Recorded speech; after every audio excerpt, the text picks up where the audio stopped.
Okay, so this is really a talk about connecting the biggest things in the universe, namely the universe itself, with the very smallest things in the universe, the elementary particles, the fundamental constituents of matter. And although these things have vastly different size, we're going to find that they're actually intimately connected. So this is connecting inner space, which means the tiny elementary particles, with outer space, which means the whole universe. So as a particle physicist, what we want to do is understand nature at the most elementary level. And we've been doing that by probing nature on smaller and smaller distance scales. So we now know that inside atoms there are nucleons and electrons. Inside the nucleus of the atom there are protons and neutrons. Inside the protons and neutrons there are quarks. And then this is where we stop. We think that quarks have nothing else inside them, that they're truly fundamental particles of nature. And we believe the same about the electron, that these two particles are the fundamental constituents of the matter that we know and love, and there isn't anything smaller inside. And this is a picture that's been built up over the course of the last 100 years or so, and this is what we know about regular matter. And we understand this regular matter that really at an exquisite level these days, and the theories that underpin this description of matter have been extremely well tested. However, it turns out that this matter that we've measured so precisely makes up a very, very small component of the universe in total. So what my talk is really about is understanding the universe not in the late time when the universe today contains stars and galaxies and people and plants and trees, but the universe in the really early times when, in some sense, it was much simpler. It was just a soup of particles.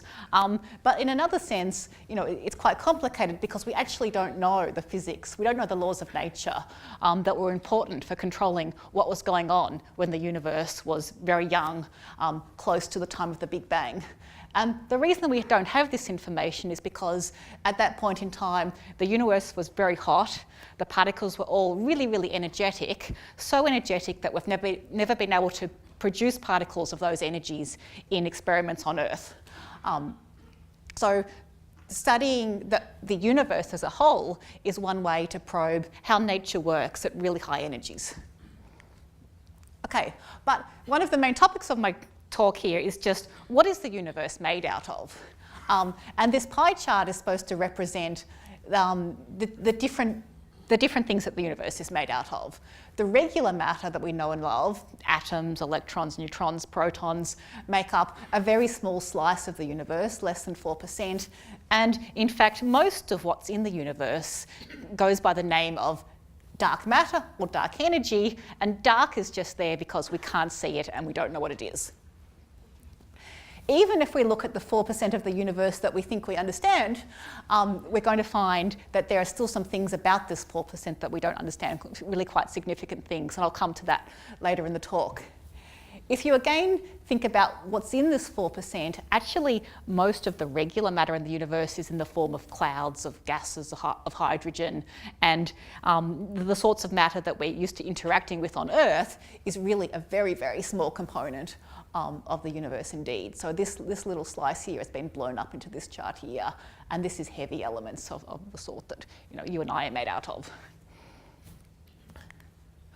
Okay, so in the universe there's this stuff called dark matter, and I'm not going to talk about the dark energy at all.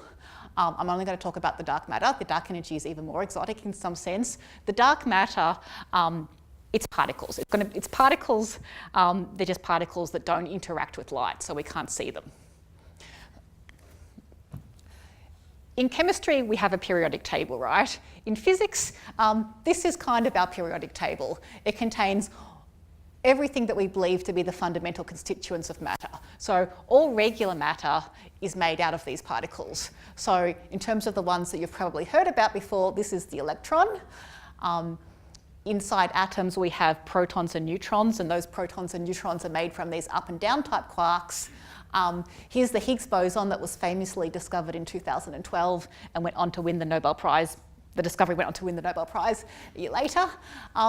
But if we think about these particles that we know we've measured really well, none of them have got the properties to be the dark matter, which makes up most of the matter in the universe.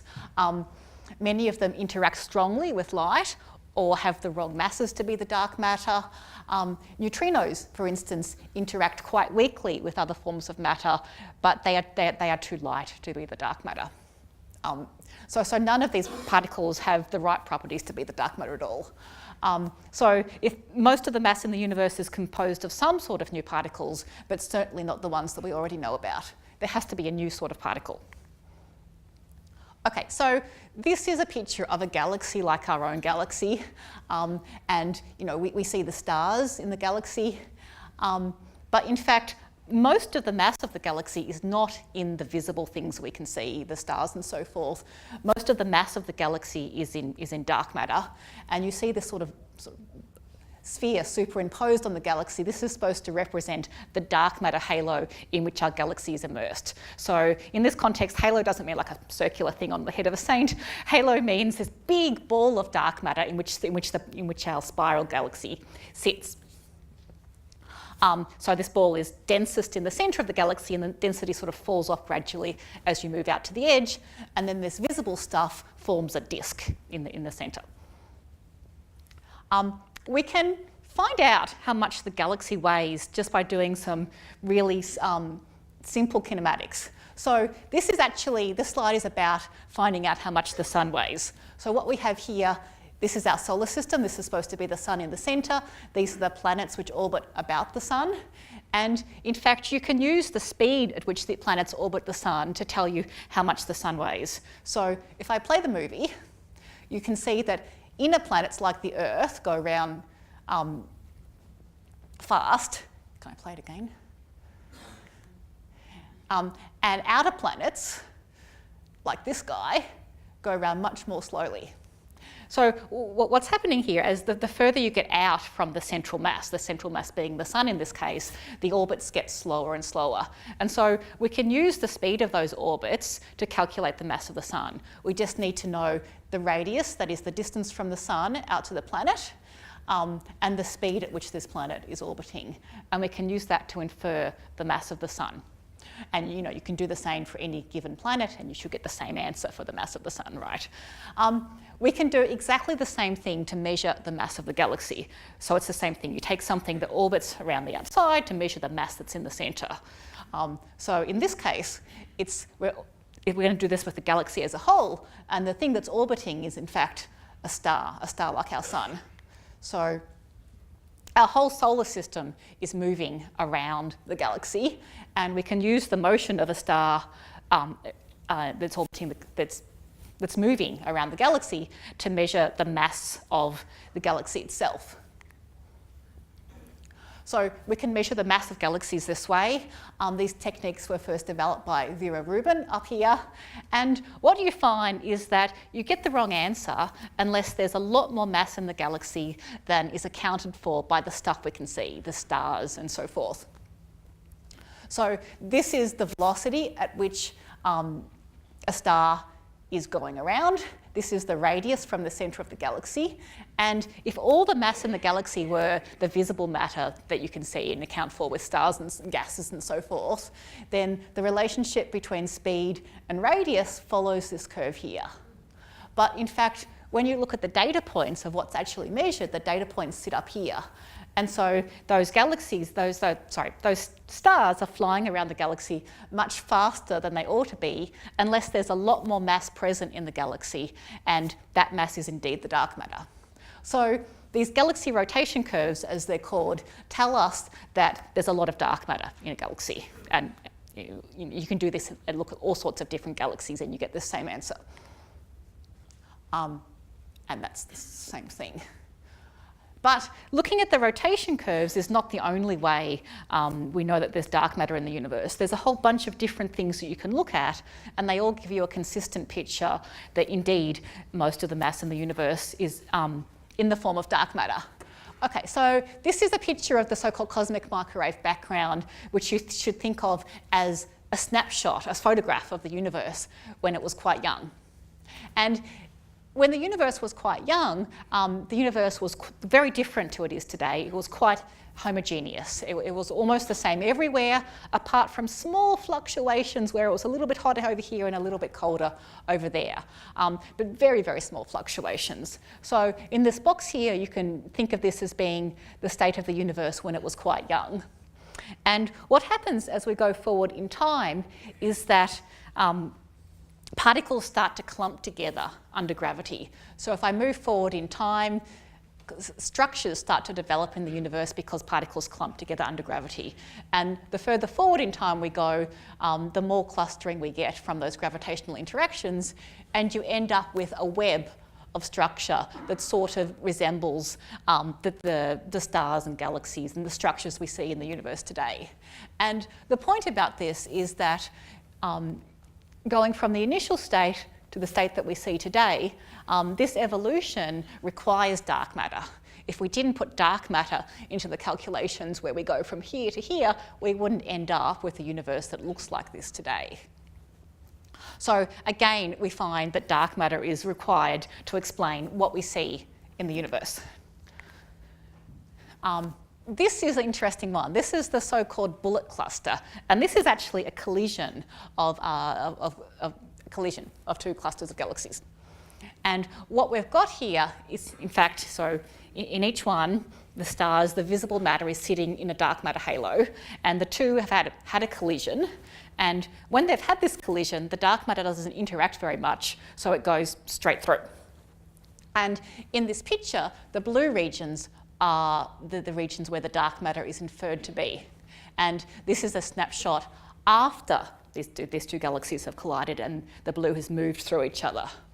So the dark matter goes straight through. The visible matter doesn't, though. The visible matter, when it collides, it interacts, which slows it down, and it gets left behind a little bit.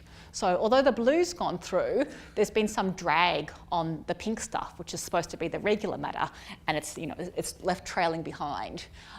So this is interesting because it tells us something about the dark matter particles. It tells us that they don't interact very much, not with visible matter because we don't see them, and not with themselves either.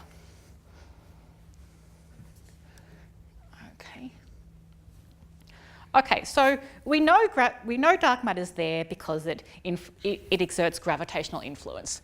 We don't know what it's made out of at the elementary level. We don't know what its fundamental constituents are. We don't know what the dark matter particle is. We just know it's there because it exerts gravitational force on things that we can see.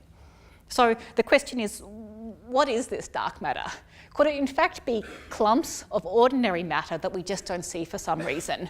And so for here, you should think about, suppose there's a whole bunch of Jupiter-like clumps of ordinary matter in the universe, sufficiently small that they're not a star, so they don't emit light, we don't see them.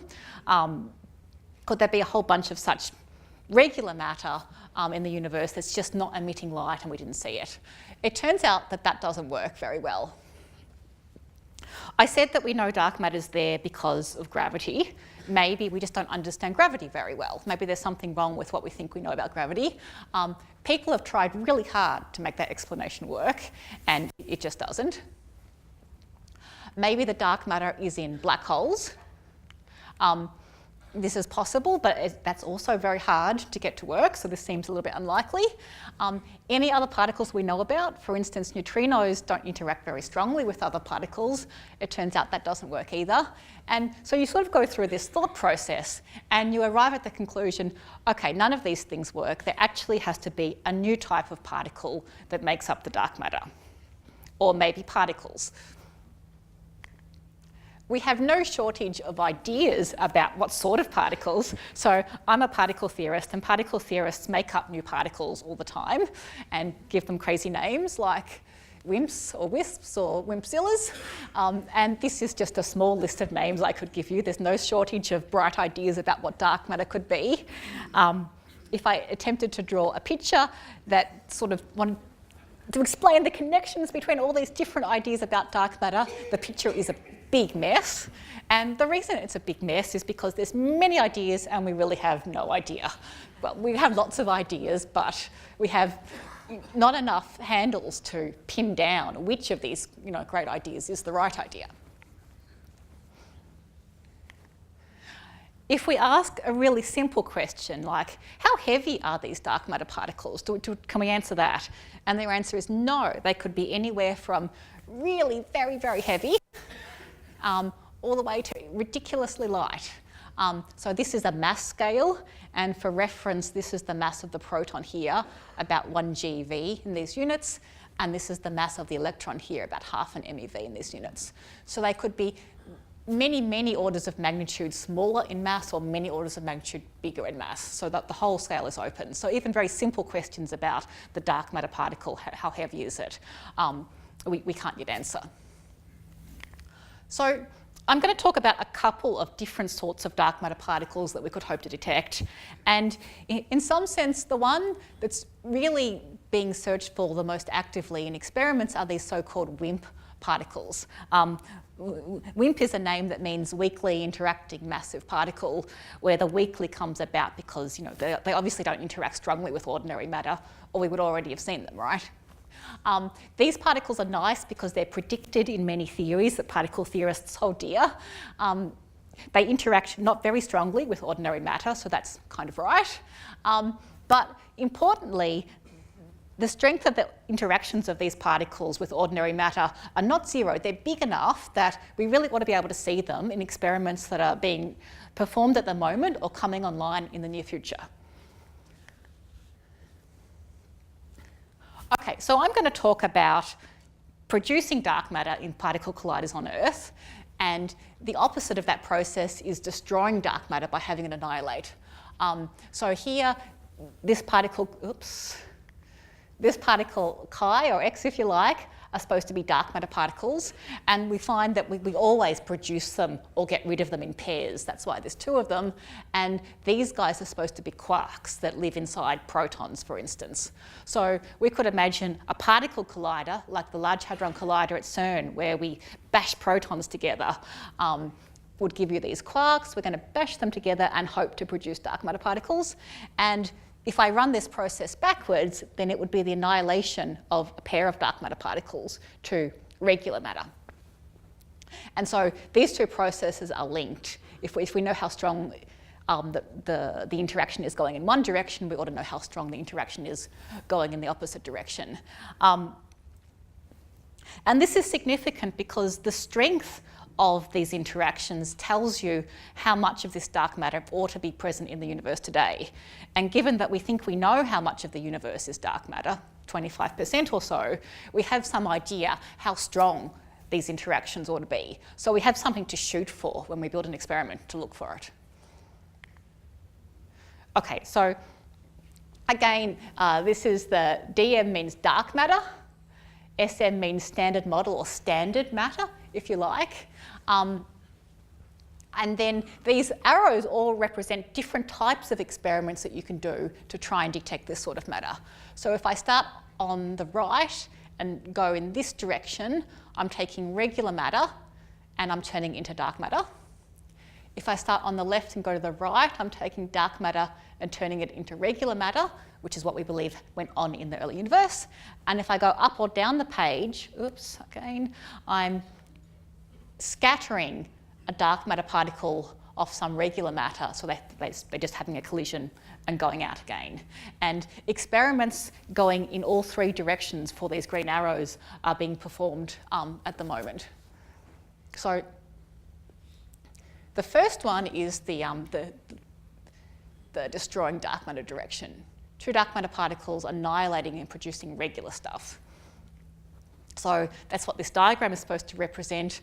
Two dark matter particles annihilating to give you regular matter. So even though dark matter is dark and doesn't interact very much, it can still annihilate. And if you look at a place in the universe where we know there ought to be a lot of dark matter, like at the galactic centre, for instance, is very dark matter dense, we expect that two dark matter particles can indeed get together and annihilate into things like gamma rays.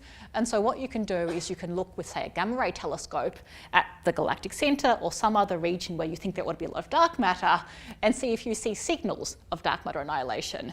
And indeed people do this, and there have been claimed detections which haven't stood the test of time, but in principle this is one way that you can hunt for dark matter. Another way that has worked on quite a lot in the School of Physics here in Melbourne is searching for dark matter with particle colliders. So the biggest particle collider of them all is the Large Hadron Collider in Geneva. So this is a huge science experiment. You can sort of just make out a ring here in the photograph. This ring has a circumference of 27 kilometres. It's buried underground and it's on the border of France and Geneva. This is like the Geneva airport for scale. And what happens in this ring is that protons are accelerated to very, very high energies. And the idea is just to bash the protons together. So it's kind of a crude experiment really, except it's exquisite precision on the other hand. So it's just bashing protons together and you hope that you have enough energy in these collisions to produce new particles, including dark matter particles. So over here is a piece of the Atlas detector when it was under construction. And this detector goes sort of at the point of the collision of the beams to detect all the particles that are produced in the collisions. This is also enormous. You can sort of make out here, this is a little person standing here for scale. So these detectors these are really big. But searching for dark matter is no easy process. If we take two really high energy protons and collide them together, we're never ever going to produce a pair of dark matter particles, nothing else. We're going to produce a whole mess of particles. So this picture down here is supposed to be a picture of what happens when you collide two protons together. You get a whole swarm of particles produced. And the purpose of these big detectors is to reconstruct what all these different particles are to try and figure out, sort of hunt through and figure out actually what happened right here at the collision point and what exactly has gone on at the fundamental level. Okay, so this is the Large Hadron Collider. It's in this big ring on the ground. It is really searching for a needle in the haystack. But if you think about producing dark matter particles, actually, it's quite interesting, right? So you're going to collide your protons together. You hope to make a pair of dark matter particles. But then you might ask the question, well, we don't see dark matter particles, so if you had made them, how would you know? So I'm going to collide together these two quarks that are in my protons. I'm going to make two dark matter particles, but they're invisible, so they get out of my detector and I never see them. So if this was going on all day, how would I know about it? And so you have to be quite clever. So what the experiments do is that they look for something, they look for events where something is obviously missing. Have I got a slide? Right.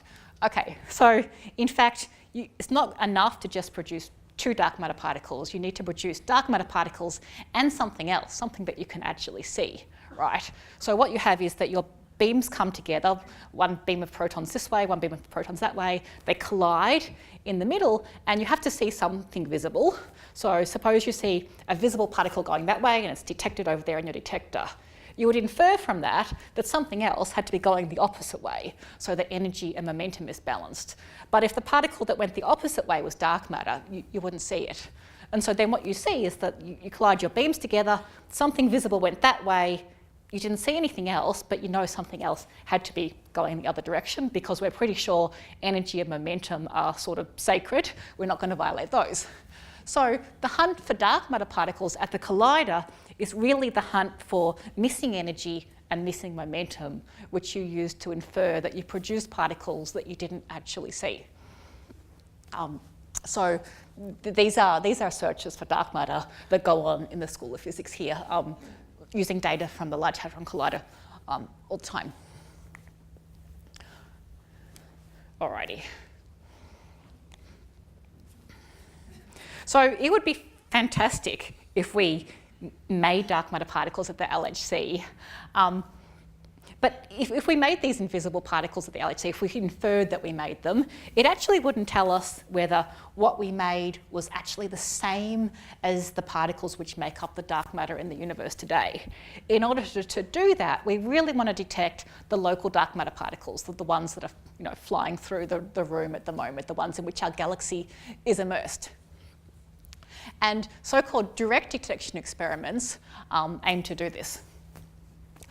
Okay, so again, this is the sun and this is the Earth going around the sun, and because the whole solar system is moving around the galaxy, we're moving through the dark matter. So these arrows are supposed to represent the direction from which the dark matter particles appear to be coming. And our whole solar system is moving through this dark matter.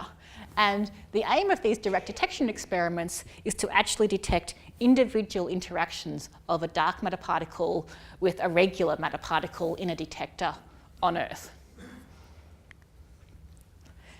This is a really challenging proposition, though, because dark matter particles interact ridiculously weakly. So this is my cartoon of a dark matter particle. This is supposed to be lead. So 1 light year is a distance, and 1 light year is a huge distance. But if you put a dark matter particle through a block of lead that was 1 light year long, it'll interact once on average. So dark matter really doesn't interact very much at all. So if we're going to build a detector to detect these things, we're going to have to be really clever, because that sounds hopeless. What saves us is that there's a lot of dark matter particles around.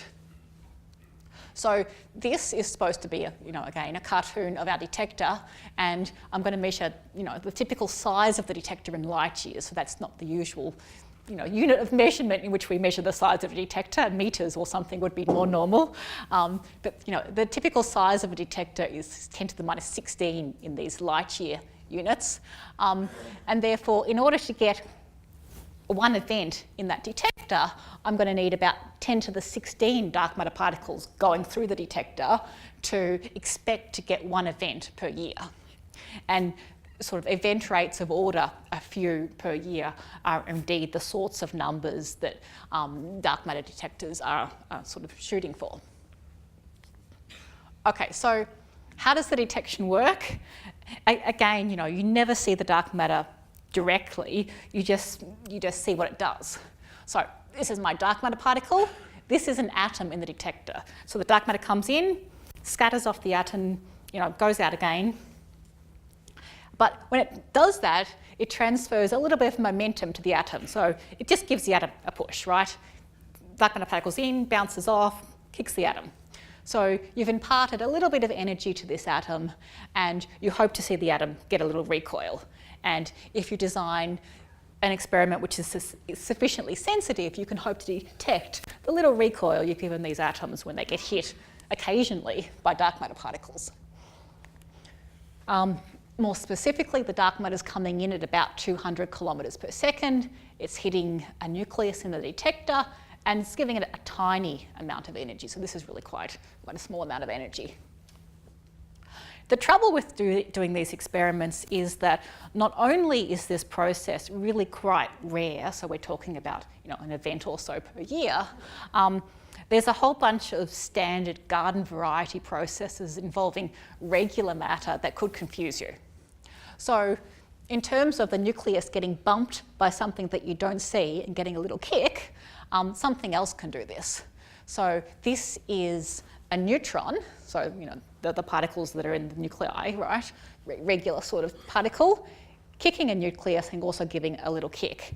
And the point about neutrons is that because they're neutral, they can come in and go out and not be observed, and they could confuse you. This could be happening, and you might think it was the dark matter, but it was really just this. So you have to be sure you're in an environment where this is not going to happen very often. And the trouble is, there's lots of neutrons around.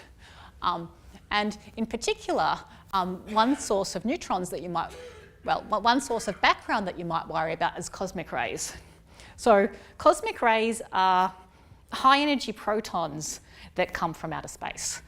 They're produced in supernova and astrophysical objects like this, which accelerate particles to really high energy. But we have a bunch of these cosmic ray protons hitting our atmosphere all the time. And what happens when they hit our atmosphere is they shower and they produce a whole shower of different sorts of particles which come down to Earth. If you go up in an aeroplane, as you get higher, you get more of these things, and when you're down lower, you get less. But these dark matter detectors have to be so sensitive to detect the dark matter in the first place, but they also need to be shielded so that all of these other particles don't interact in the detector instead of the dark matter, because this stuff would swamp you. And so the solution to this problem is not to put your dark matter detector in your lab in the physics building, across the way. It's to bury your dark matter detector underground. And so typically you want to put your dark matter detector a kilometre underground or so, because these cosmic rays don't get down. Well, not all of them get down. They get attenuated as you go deeper and deeper underground. So these are underground experiments in underground labs. We want to go underground, and we talked about kicking the nucleus. So you want to put your detector underground, you want to see the little nuclear recoils, but there's some other techniques that you can use. So again, this is my picture of the dark matter particles, the sort of wind that we're moving into, and there's a clever technique that involves exploiting the fact that actually, our whole solar system's moving into this wind, but there's an additional variation because the Earth is going around the sun.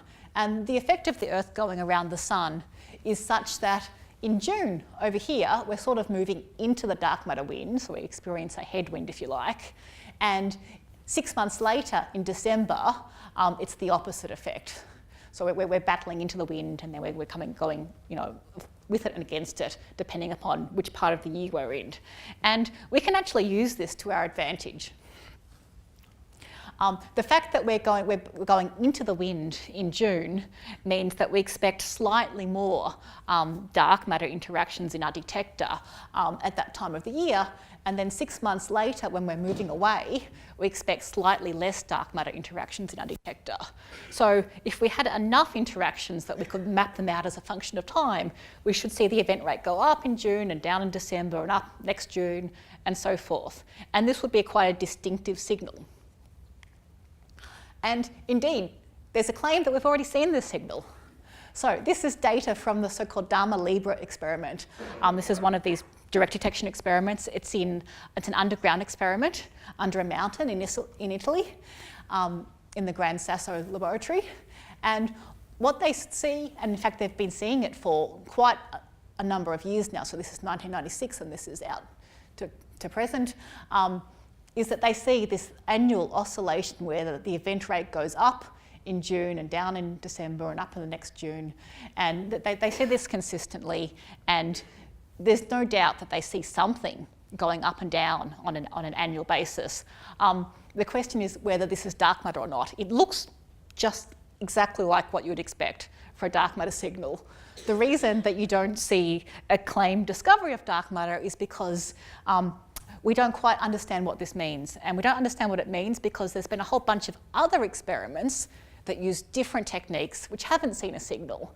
And the theories that we use, we don't have a theory that would do a good job of explaining why this experiment sees a signal and these other types of experiments don't.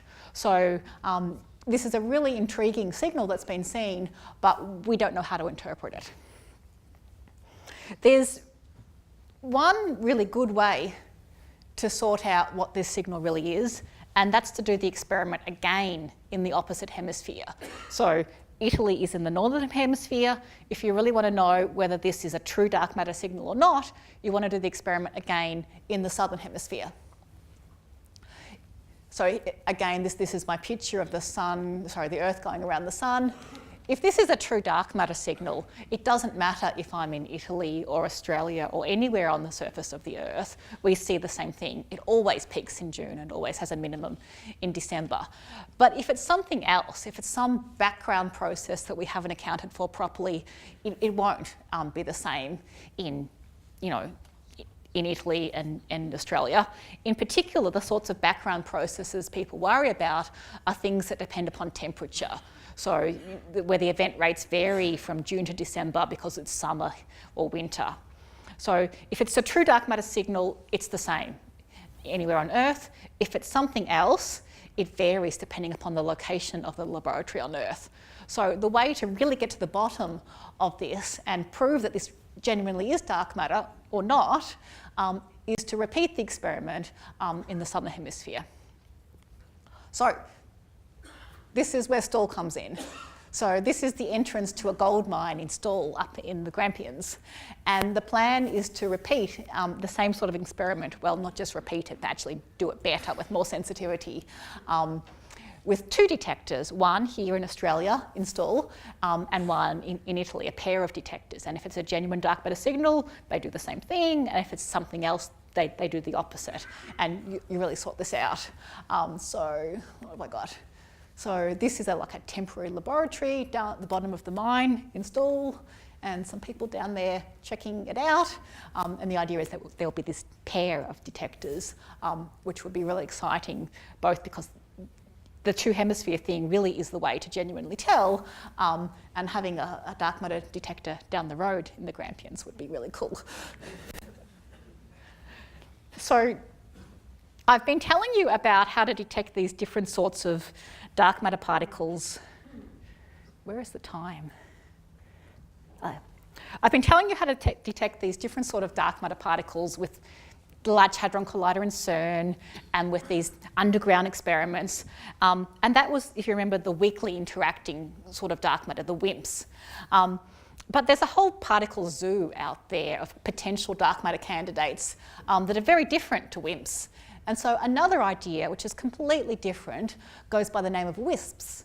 So this stands for weakly interacting slim particles. And so slim is a bit of a stretch here, but what slim means in this acronym is just ultralight. So this is ultralight dark matter. WIMPs are generically, heavy particles. These guys are really, really light ones. And again, this is a generic name which covers a bunch of different sort of very light dark matter. But one particularly well-motivated type of WISPs is something called an axion that's predicted in many theoretical models. These guys are super light, very different to WIMPs, and you need completely different methods for going to look for them. The way you look for these sorts of dark matter particles is to exploit their coupling to photons, in fact. So we told you dark matter is dark because it doesn't couple to photons, and for the most part that's true, but actually this sort of dark matter does have a very small coupling to photons, and it has a coupling to photons such that if you have a really intense magnetic field, you can take a dark matter particle and convert it into a photon, and you can look for that. And so there's these sorts of experiments in microwave cavities with really strong magnetic fields where you try and take a local dark matter particle, so one of the particles in a halo, and convert it into a photon that you could then detect. And the frequency of photons that you would make tells you something about the mass of the dark matter particle. There's all sorts of cool experiments that you can do with these axion-type dark matter particles, though. This one's called light shining through walls, and it again exploits the fact that you can convert a dark matter particle into a photon for these sorts of dark matter particles with a really strong magnetic field. So over here we've got a laser, which gives you a lot of photons, particles of light, really intense source of photons. Here we have magnets to provide a super strong magnetic field. And so what we do here is that we take, there's a lot of photons of light in this laser beam, really strong magnetic field. There's a very small probability of converting some of those photons into dark matter particles. The dark matter, then you put something in the middle, like a wall of lead. The laser beam gets stopped in the lead, of course, but the dark matter particles go straight through the lead. And then you put another strong magnetic field on the other side, take your dark matter particle, turn it back into a photon, and then detect it in the detector. So you look like a small amount of the light from this laser has made it through the wall of lead and is detected over here in the detector. So this is sort of classical light shining through wall experiment. And so these experiments also go on looking for these axions. So that's a kind of really interesting idea. Okay, so I'm going to switch gears now and stop talking about the dark matter and go back to talking about the visible matter. All right, so we've said that we know very little about the dark matter. We have lots of ideas, and there's lots of active experiments underway to try and figure out what it is and hone in on which one of those ideas is actually the correct idea. But the visible matter, we know a lot about that, right? in fact, there's something very important that we don't understand about the visible matter, and that's why there's any of it in the universe at all.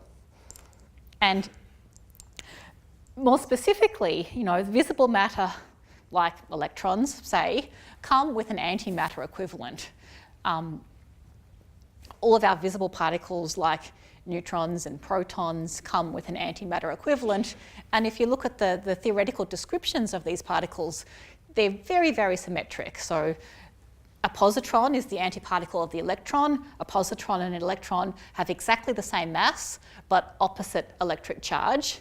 And we believe when the universe was very, very young, it really should have had equal amounts of matter and antimatter.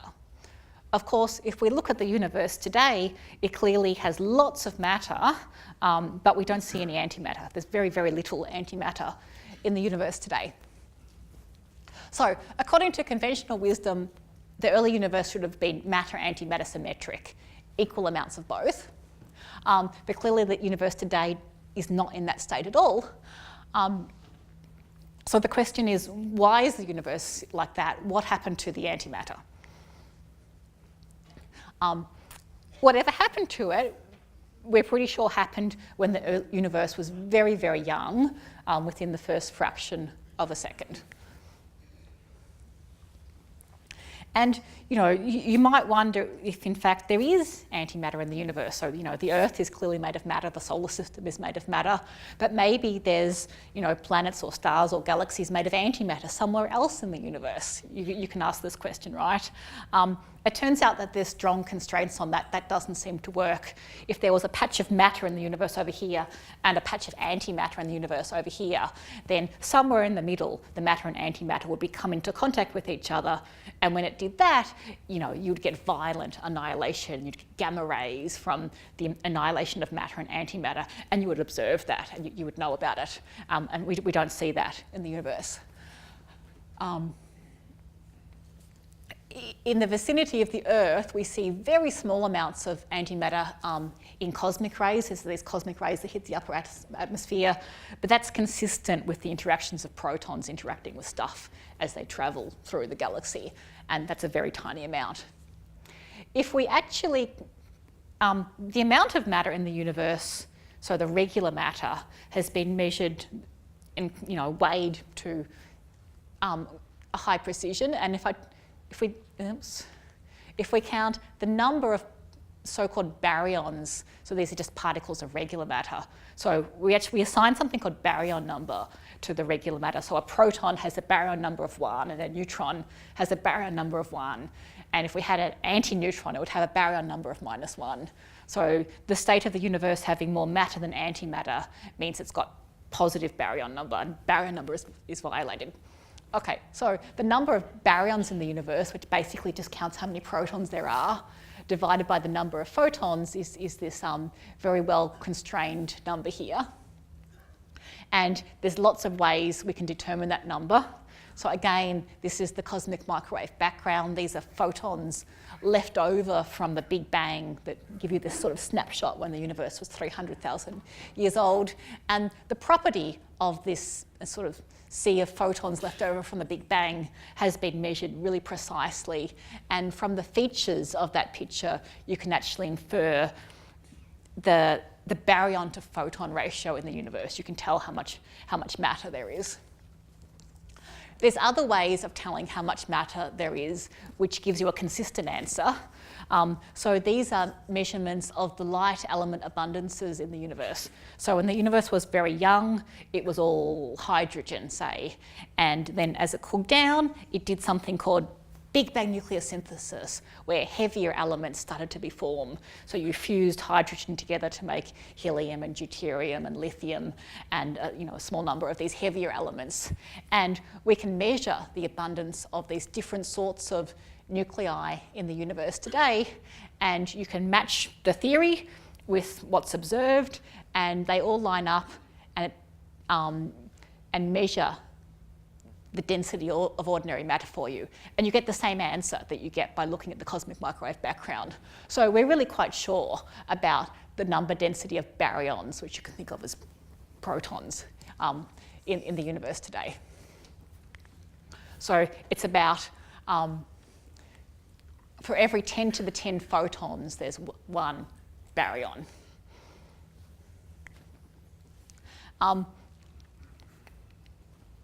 If the universe had had equal amounts of matter and antimatter, we wouldn't have one baryon for every 10 to the 10 photons, we'd have a lot less. If there were equal amounts of matter and antimatter in the universe when it was very young, all the matter would have annihilated with all the antimatter and left you with almost nothing. It all would have annihilated away and left you with one baryon or antibaryon for every 10 to the 18 photons. So really, all the matter would have been gone and there would have just been photons left in the universe today. So we're really quite sure that in the universe today, sort of one baryon for every 10 to the 10 photons, and the number of antibaryons essentially 0.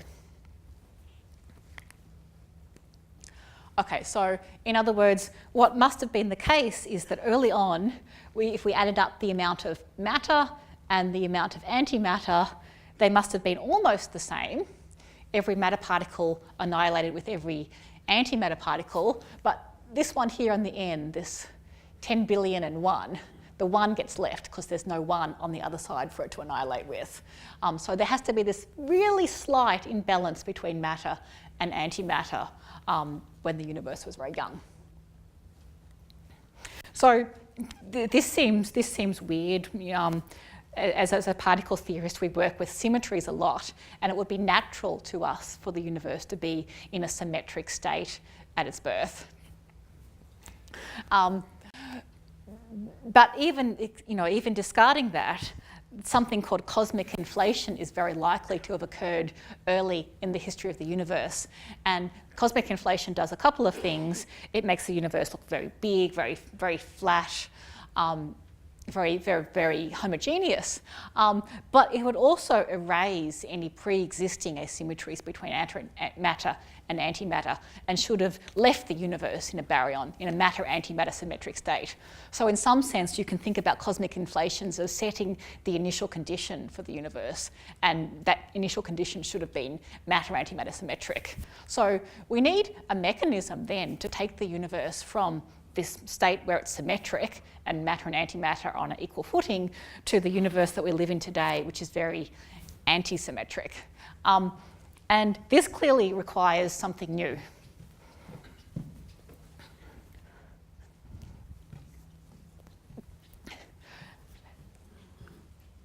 All the physics in the standard model of particle physics is not enough to take the universe from a matter-antimatter symmetric state to an anti-symmetric state.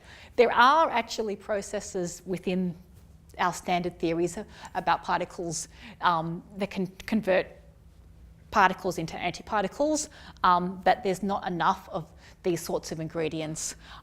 In order to really generate an asymmetry between matter and antimatter in the universe, we need something new, we need new particles, we need new laws of nature, and there's lots of ideas about how to do this, but we certainly haven't figured out which is the right idea yet. Whatever the mechanism is, it happened right at the beginning of the universe, within the first fraction of a second. So there's no shortage of ideas about how this works, but one particularly interesting one is, in fact, maybe these two problems are linked. So we've talked a lot about the dark matter problem, and now there's this: why doesn't the universe have antimatter? Why is matter and antimatter somehow treated differently in the universe? So one question you might ask is, can you find a solution to these two problems simultaneously? Are they linked? Is the same physics responsible for both? And in fact, there's an intriguing idea that goes by the name of asymmetric dark matter, which is really sort of quite beautiful, and it says perhaps the antimatter is not really missing, perhaps it's just hiding in the dark sector. And so the idea here is that, the universe we see contains baryons, matter, normal matter. Perhaps the dark matter consists of dark antiparticles. So the visible matter is in particles, the dark matter is in antiparticles, and then if you add up, then in this idea, the number of particles of the number of regular matter particles is equal to the number of dark matter antiparticles. And so then the number of particles and antiparticles in the universe are the same, it's just that some of them are dark. And this is a nice idea, it's elegant, it's got some beautiful symmetries, so this is a topic that's being actively worked on. So that sort of brings us full circle, it's brought us right back to dark matter again. You know, we don't know whether this is indeed the correct solution, but it's certainly an interesting idea. So I'm going to stop there and say thank you for listening, and you can find more information on our website.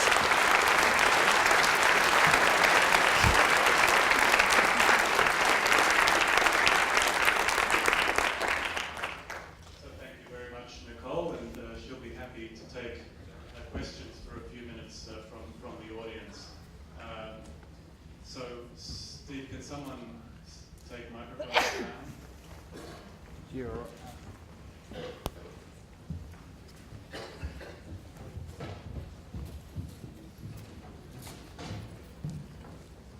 Thanks. So there was a question over here.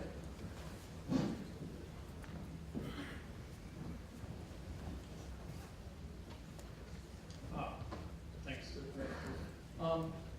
Yeah, just wondering, all the experiments like Grand Sasso and whatnot, assuming that there is some interaction, is there any reason to believe that dark matter interacts with normal matter at all? Maybe it's complete first. Is that possible? That's possible. You know, it seems unlikely that dark matter is completely decoupled from regular matter. If it is, it raises another conundrum. If dark matter and visible matter don't couple at all, then, you know, the abundance of dark matter and regular matter are similar. There's sort of 5 times as much dark matter as regular matter, but those numbers could have been very different, orders of magnitude different. You know, there could have been 1,000,000 times as much dark matter as visible matter. The fact that they're kind of similar makes you wonder that there's some link between the two, but it's possible, yeah. Okay, there's a question up there. Thank you. Given the ratio of the roughly 5 to 1 for dark matter to to normal matter, and if you see in the last slide you said there might be the equivalent number of particles, where does the mass difference or the energy difference come from? So in that scenario, you know what the dark matter weighs. You know, there's 5 times as much dark matter as regular matter. Most of the regular matter is protons. The dark matter's got to be 5 times as heavy as a proton. And it's just that simple. Same number, but they all weigh 5 times as much. But do we have any idea why the mass difference is there? No, it sort of moves the problem to how heavy is the dark matter? Why 5 times as, yeah. Some of us are writing research papers on that. Other questions? Yes, another one up the back there. Steve? No? Okay, and then you next. Simple question. When we calculate the orbits of planets in the solar system, presumably we don't have to take into account dark matter. So does it? No, the solar system is gravitationally bound just by itself without worrying about the dark matter, yeah. Okay, thanks. And so a couple of rows. I noticed that experiment with the light through the wall diagram that was from 2010, is that being performed yet, or is that just something that's proposed? Versions of those experiments have been going on for a while. I mean, what's happening is people make them more and more sensitive and they do better versions of these experiments. Yeah. So nothing's been included? So nothing's, we haven't seen the light go through the wall yet, but we'll keep trying. And so, sorry, just one. So this experiment installed is being set up to mirror the one in Italy. How far off is that one? Well, it depends how quickly all the funding is obtained and the construction of the mine gets underway. But in principle, it could happen really quite soon, within the next couple of years. Other questions? Okay. Thank you, Professor. Thank you. Kind of you. Thank you. Lovely to see you. Very beautiful. I hope one day you discover dark matter. Anyway, I have 2 questions. I appreciate it. I love this stuff. Does black hole eat the dark matter? Second question, whether there is Higgs boson in standard model? Higgs boson, whether this place Higgs boson in standard model? Thank you so much. Okay, so could the dark matter just be black holes? Was that the first part of the question? Could black holes eat dark matter? Yes, all sorts of matter would fall into black holes, regular matter, dark matter, any other sort of exotic matter that might exist. Yeah. And the Higgs boson? Whether that has anything to do with dark matter. Higgs boson, whether this place Higgs boson in standard model. It could. The dark matter could couple to the Higgs boson. There are constraints on that, but there are certainly models in which dark matter interacts with Higgs bosons. Yes. Higgs boson have a place in standard model. Higgs boson. Higgs bosons are an important part of the standard model. Thank you. There's a question here.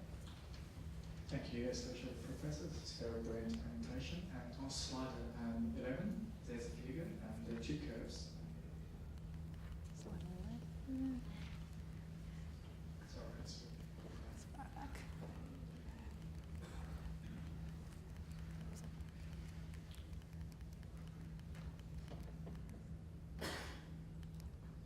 11. That one? one more, I think. This one. So, does the difference between the predicted curve and the measured curve, as a function of the distance, does that actually give some indication of the spatial distribution of the dark matter? Sorry, does it give the... And does that, like the difference between the two curves, give some indication of the spatial property of the dark matter? So you can use the rotation curves to sort of weigh the galaxy, but also to tell you something about the distribution of dark matter. So, whether it's really dense in you can obtain some information about the density as a function of radius. Not as much as you might like, but some information, yes. We asked so that gives some indication of the interaction between the dark matter and the regular matter. In some models of galaxy formation, yes, in principle. Again, not as enough as we would like, but in principle, yes. And is this relationship like a universal in multiple directions? Yeah, so you can do these rotation curve measurements on lots of galaxies, and you generically find this sort of behaviour. Other questions? We've known about dark matter for about 40 years now. How much longer do you think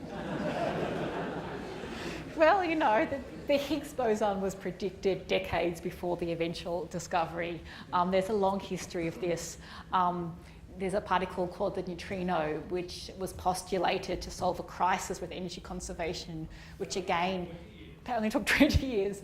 But the neutrino comes in 3 flavours, and to detect the 3 different ones took a great while longer. Yes. Other questions? I was wondering, have you considered tetra antineutrons as a possible dark matter candidate? That was one question.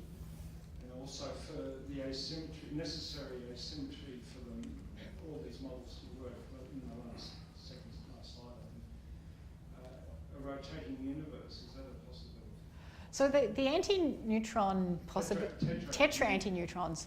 So we're looking at the magnetic moments in the alignment cancelling. So you've got 4 antineutrons in a stable configuration. I suspect, I haven't studied those sorts of models. I suspect that runs afoul of the measurements of the baryon density of the universe and the matter-antimatter asymmetry, but I'm not an expert on that sort of physics. And the asymmetry, rotating universe? I'm not sure about it. Yeah. Okay, we have time for maybe one more question. Yes.